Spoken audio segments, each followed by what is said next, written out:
So in the previous lecture, we have created insertion algorithm. So based on that algorithm, we will create our insertion method for circular double linked list. So we are creating our method inside circular double linked list class as we did before. So here we will declare our method def insert circular double linked list. So according to our algorithm, it will take two parameters.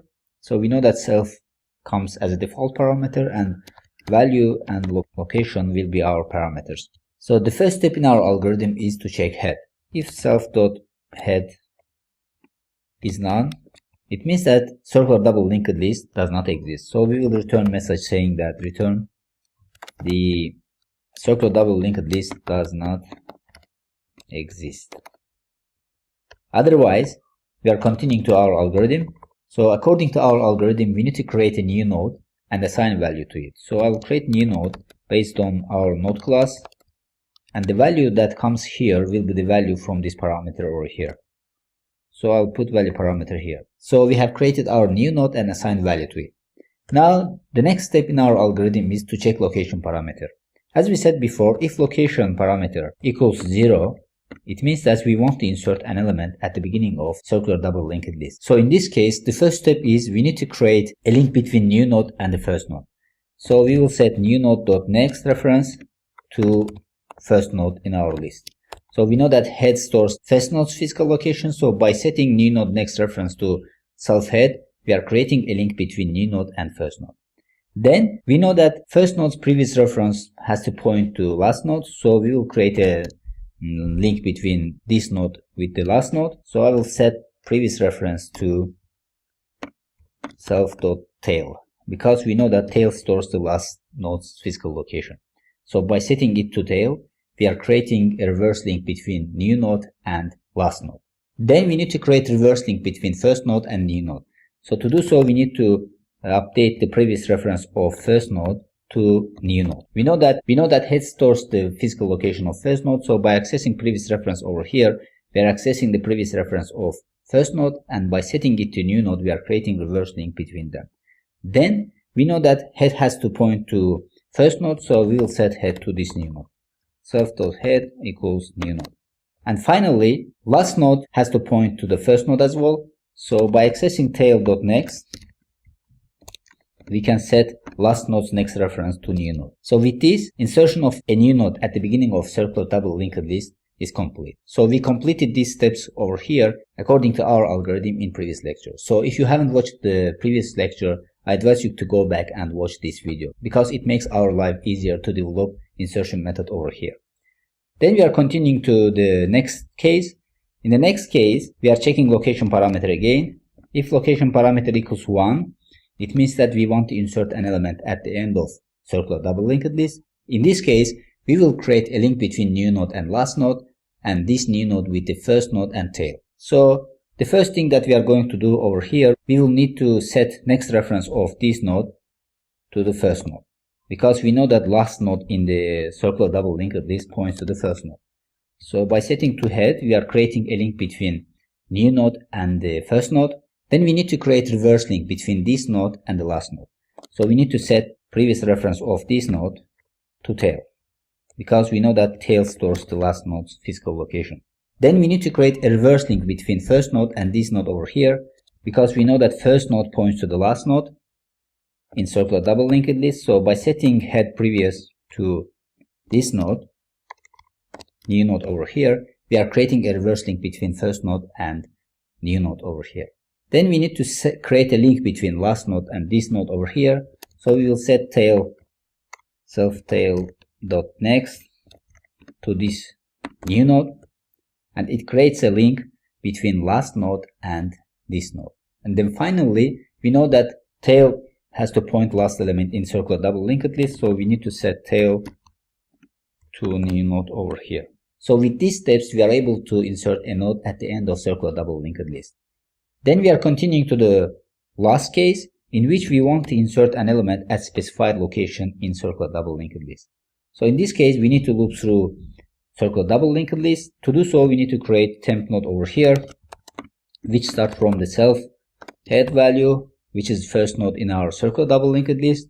Then I will create another variable here which is index, and it will start from 0. Then here, while index less than location minus 1, as you remember, we said that in our previous lecture that we need to traverse till location minus 1. Then we set temp node dot next, because in each step we are traversing to the next element, and in each step we need to increase index by 1.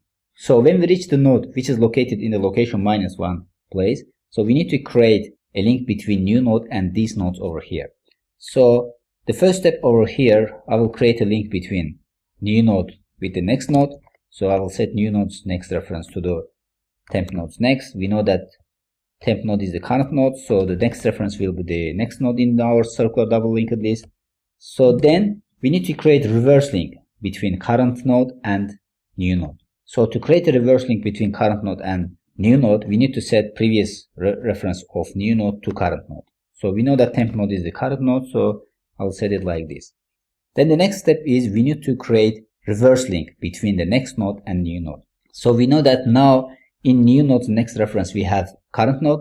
So by accessing its previous value, we can create reverse link between these nodes. So I will write like this: new node next dot previous equals to new node. This creates a reverse link between next node and new node. Then we need to create a link between current node and new node. So we know that the current node is temp node, so temp node dot next will be new node. So by doing so, we are creating a link between current node and new node. So with these steps, we have completed an inserting of an element in the middle of circular double linked list. Then we will return saying that the node has been successfully inserted. So our method is ready. Now let's test our method. So from previous lecture, we have created our circular double linked list over here, and we have printed out. Now in our circular double linked list, we have only one element. So now I will add 3 elements to this circular double linked list by using 3 different cases. So the first case over here is we are just calling insert function, 0 value with 0 location. This means that we are inserting an element at the beginning of circular double linked list. Then I'll just copy it and put it here. I will insert 1 at the end of circular double linked list. Then I will insert 2 in the middle of circular double linked list. Then after inserting, we are printing out circular double linked list over here. So let's run our code. So after running our code, you see that before we had only one element in our circular double linked list when we created. Then we added 0 at the beginning of circular double linked list. Then we added 1 at the end of circular double linked list. Then we have added 2 in the middle of circular double linked list. Now you see that all 3 cases works very well. So we don't have any problem in our insertion method. Now you might be interested what is the time and space complexity for this method over here. So to make our life easier, I'll just close this terminal and put our method like this. Okay, as always, we will start from the beginning. So in the beginning, we have if condition in which we are checking head value and printing message over here. And we know that this is constant time operation. This means that it takes O1 time complexity. Then we continue to the else condition over here. In the else condition, we are creating a node and assigning value to it. And this is also O1 time complexity. Then we are checking location parameter and updating next and previous references and head and tail. All these operations over here takes O1 time complexity because these are just updating any given value. So we know that updating any variable takes O1 time complexity. And the same rules are applicable over here because here also we are just updating the references. So this means that this part over here also takes O1 time complexity. Then we continue to the last else condition. In the last else condition, we have created new node and assigned head value to it, and we have created a new variable and assigned 0 to it. These 2 lines over here takes O1 time complexity because these operations here are not time consuming. Then we are continuing to the while loop. We know that looping through any given collection takes O(n) time complexity, so that's why this part over here takes O(n) time complexity. Then we are continuing to the next part. In the next part, we are just updating the next and previous reference of different nodes, and this means that these take O1 time complexity. And return message also takes O1 time complexity. So if we combine these complexities over here, we get O(n) time complexity in the worst case. Because here we are eliminating non-dominant terms, which are O(1) time complexities. So the total time complexity for this method over here is O(n). So insertion of a node in circular double linked list takes O(n) time complexity. Now let's see what is the space complexity. The space complexity is O(1) because here we are just creating two temporal nodes over here. The first node we are creating new node over here, and the next node we are creating temp node over here. Creating these nodes over here does not require additional space in the memory, so that's why it takes O(1) time complexity. So the space complexity for inserting a node in circular double linked list is O(1). Now this is all for this lecture. So in this lecture we have created insertion method for circular double linked list. So here we have combined three different insertion cases in our method, and we have learned what is space and time complexity for this method over here. Now in the next lecture, let's see how can we traverse through circular double linked list. See you in the next lecture.